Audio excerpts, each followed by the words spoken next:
अपवर्तन की व्याख्या आज हम लोग पढ़ेंगे। प्रकाश के अपवर्तन की व्याख्या यानी प्रकाश का अपवर्तन किसे कहते हैं या किस तरह से घटित होती है उसके बारे में कुछ आप लोगों को कल बताए थे, लेकिन आज इसकी व्याख्या हम करेंगे विस्तार रूप से। तो इसके लिए भी हम दो माध्यम की कल्पना करेंगे।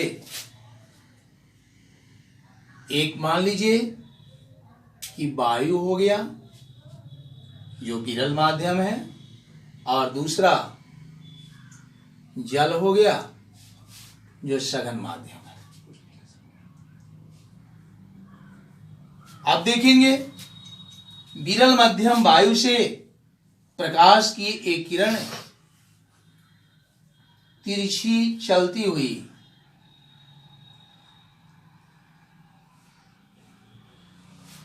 ये पानी की ऊपरी सतह पर पड़ रही है,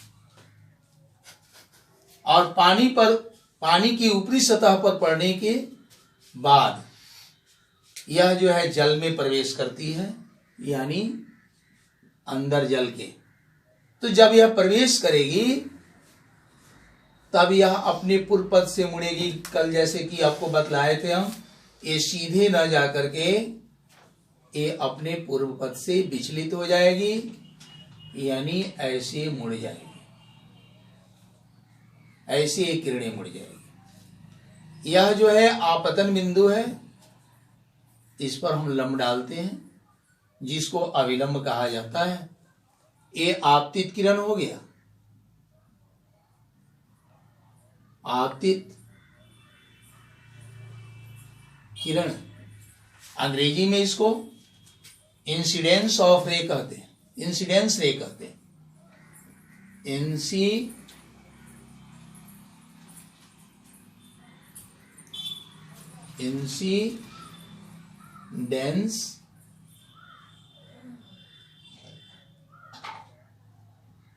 रे, इंसिडेंस रे कहते हैं आपतित किरण को। और ये जो है अभिलंब है, अभिलंब,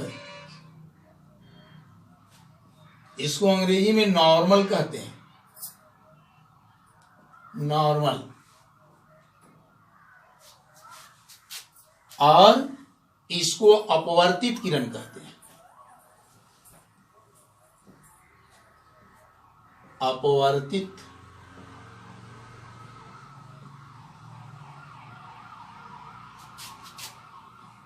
किरण, यानी रिफ्रैक्टेड रे कहते हैं इसे,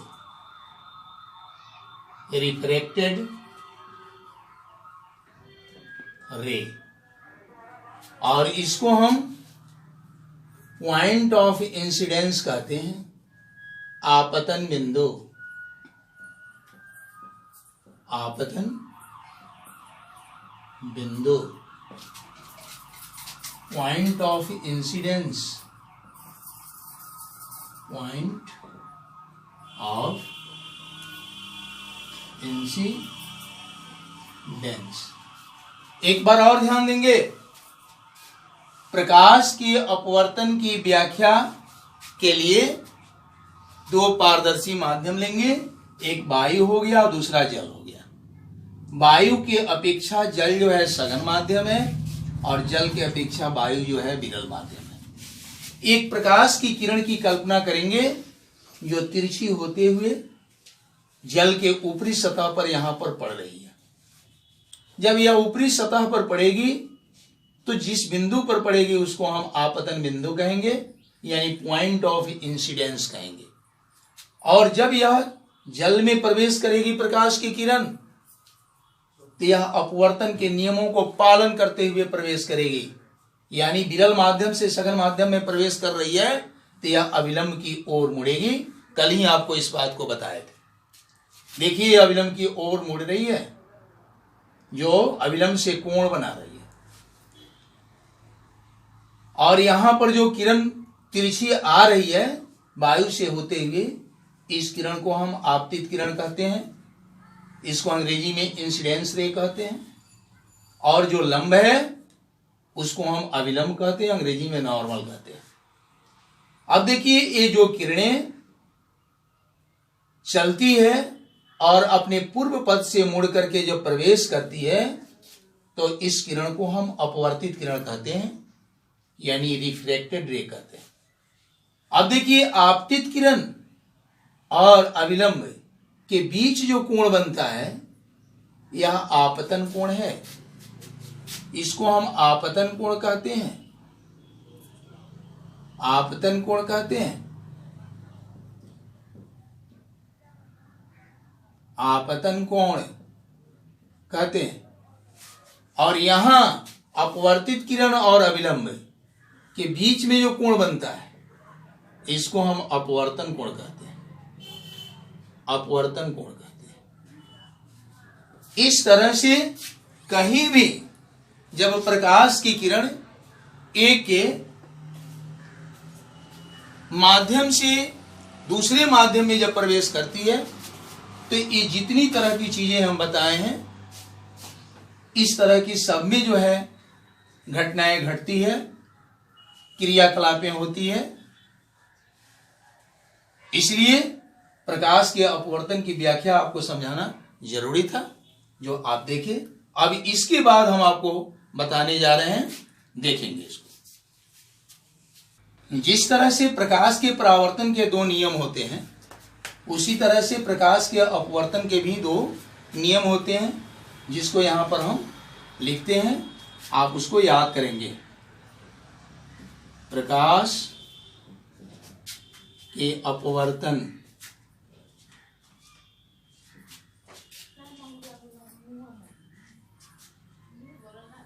के दो नियम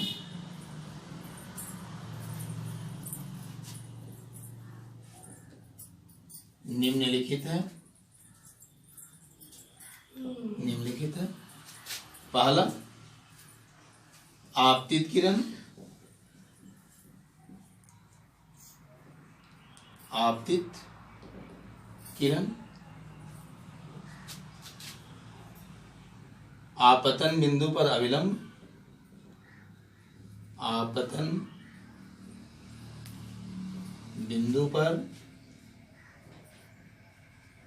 अविलंब तथा अपवर्तित किरण।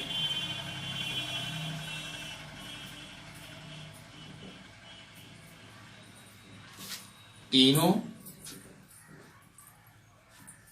एक ही समतल में होते हैं, एक ही समतल में होते हैं। दूसरा,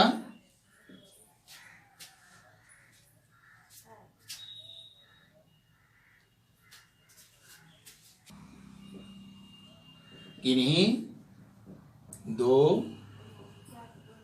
माध्यमों और किसी विशेष वर्ण के लिए और किसी विशेष वर्ण के लिए आपतन कोण की ज्या, आपतन कोण की ज्या यानी साइन और अपवर्तन कोण की ज्या, कोण की ज्या का अनुपात एक नियतांक होता है, अनुपात एक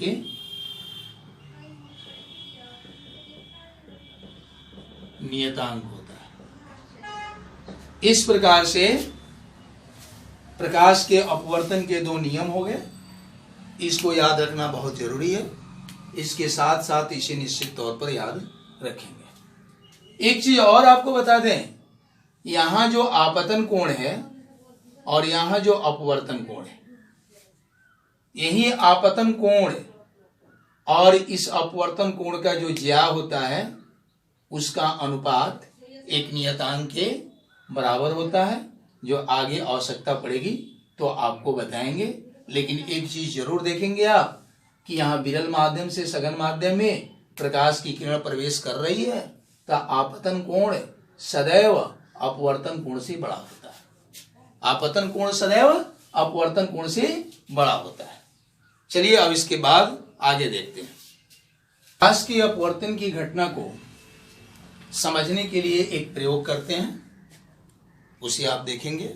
ये देखने से और जो है स्पष्ट हो जाएगा कि प्रकाश की अपवर्तन की घटना जब घटती है तो विरल माध्यम से सघन माध्यम में प्रवेश करते समय किस तरह से वो अपने पूर्व पथ से मुड़ती है और फिर सघन से विरल माध्यम में प्रवेश करती है तो अपने पूर्व पथ से कैसे विचलित होती है।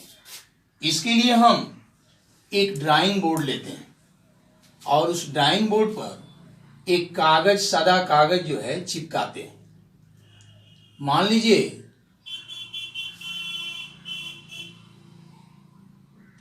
कि यही सादा कागज है,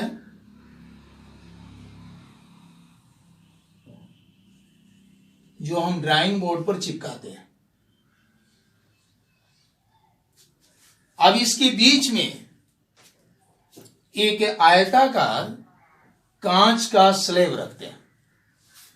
आयताकार कांच का स्लैब कैसा होता है तो देखिए, ये मोबाइल का जो खोल है ये आयताकार है ना, बिल्कुल ऐसे ही आयताकार स्लैब भी होता है जो इसी के समान मोटा होता है और आयताकार होता है।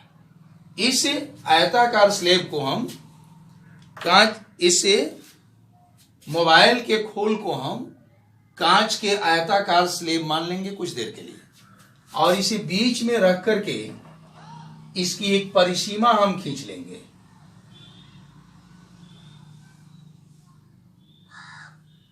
एक परिसीमा हम खींच लेंगे।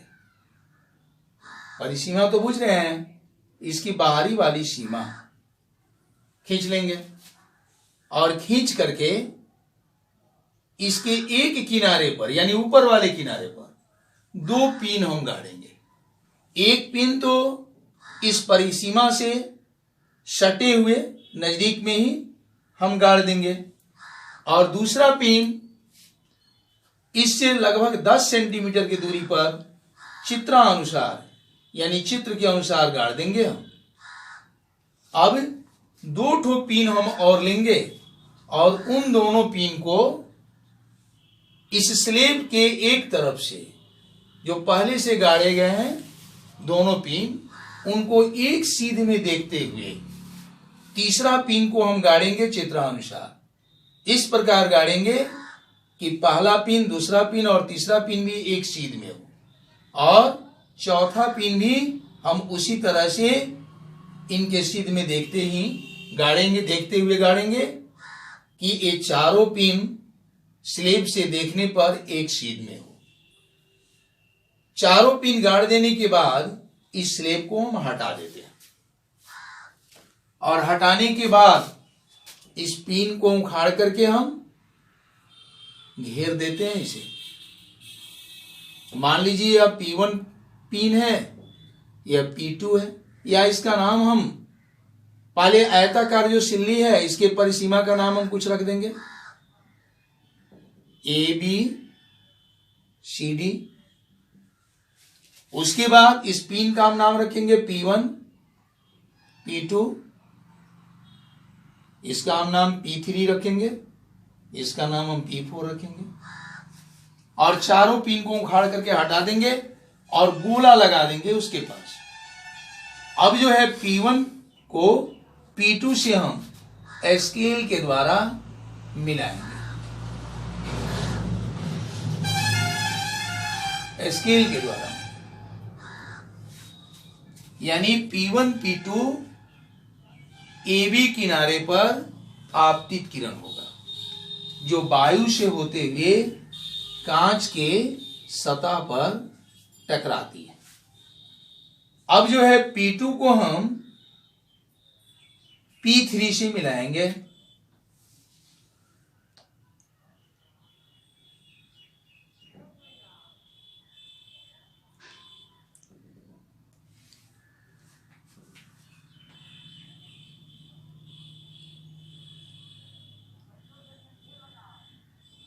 P2 को हम P3 से मिलाएंगे। यहां अपवर्तित किरण होगा जो वायु से निकल करके कांच में प्रवेश कर रही है, और फिर यहां से हम P3 को मिलाते हुए आगे की ओर हम बढ़ेंगे, P4 को मिलाएंगे, ऐसे P4 को मिलाएंगे। यह जो है फिर कांच से निकल करके चूंकि वायु में किरण प्रवेश कर रही है तो यह अपवर्तित किरण होगा। अब देखिए P2 पर हम एक, जहां P1 P2 प्रकाश की किरण AB से टकराती है, जहां आपतन बिंदु बनता है, इस पर एक अभिलंब हम खींचेंगे, इस पर एक अभिलंब हम खींचेंगे। उसी तरह से ये अपवर्तित किरण जो अंदर प्रवेश करती है कांच के, और कांच की जिस सतह से निर्गत होती है वहां पर हम एक अभिलंब खींचेंगे, और इस पर हम ध्यान से देखेंगे।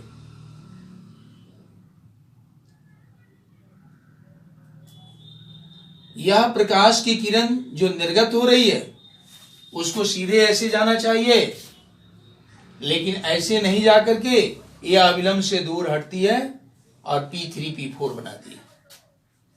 और यहां पर देखिए कांच के अंदर जब प्रकाश की किरण प्रवेश करती है तो इसको सीधे ऐसे निकलना चाहिए, लेकिन ये ऐसे ना निकल करके अविलंब की ओर मुड़ जाती है। इस तरह से तीन स्थिति आपको देखने को मिलती है। एक, वायु से प्रकाश की किरण कांच में प्रवेश करती है तो वह अपने पूर्व पथ से कैसे मुड़ती है, यानी विरल माध्यम से सघन माध्यम में प्रवेश करती है तो अविलंब की ओर मुड़ती है। और यही प्रकाश की किरण जब कांच से निकल करके वायु में प्रवेश करती है, यानी सघन माध्यम से विरल माध्यम में प्रवेश करती है, तब फिर यह अपने पूर्व पथ से कैसे मुड़ती है, यानी अविलंब से दूर हट जाती है। इस तरह से यहां आपतन कोण बनता है और यह अपवर्तन कोण बनता है। फिर यहां पर आपतन कोण बनता है, यह आपतन कोण बनता है, और फिर यहां पर अपवर्तन कोण बनता है। इस अपवर्तन कोण को हम निर्गत कोण भी कहते हैं, निर्गत कोण भी कहते हैं इसको हम अपवर्तन कोण कहते हैं। इस तरह से प्रकाश के अपवर्तन की घटना का पूरा जो है व्याख्या हो जा रहा है दो स्थितियों में, और दोनों स्थिति आपके सामने है, एक विरल से सघन माध्यम में और दूसरा सघन से विरल माध्यम में। चलिए इसके बाद फिर हम आगे बढ़ते हैं।